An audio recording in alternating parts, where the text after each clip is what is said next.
दोन्ही राऊत एका पाठोपाठ एक भलेही सांगत असले की युती होईलच, तरी पण या एक प्रकारे राऊतांकडून झालेल्या घोषणेवर मनसेमध्ये अस्वस्थता निर्माण झाली आहे। जागा वाटप पूर्ण होईपर्यंत युतीची घोषणा नको अशी स्पष्ट भूमिका मनसेने घेतली होती। मात्र मनसेच्या भूमिकेला राऊतांनी हरताळ फासल्याचं दिसतंय। तिढा नाहीये, तिढा कुठल्याही जागेवर नाहीये, पण शेवट तुमचा कार्यकर्ता कोण लढवणार, आमचा कार्यकर्ता कोण लढवणार आहे, त्याच्यामध्ये कोण जास्ती चांगला असेल का याच्या संदर्भात चर्चा होत राहते। डेटा गोळा केला जातो, डेटा अनालिसिस केला जातो, या गोष्टीला थोडा वेळ जातो, त्यामुळे तिथे चर्चा अजून चालू आहे। जागा वाटप हे अंतिम टप्प्यावर आलेलं आहे, त्यामुळे ते काही फार काही ते अडकलंय कुठेतरी असं काही भाग नाहीये।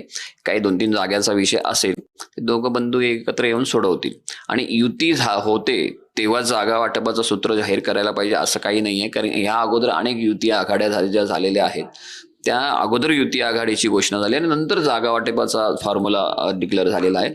कदाचित तो नंतरही होऊ शकतो किंवा एकत्र होऊ शकतो।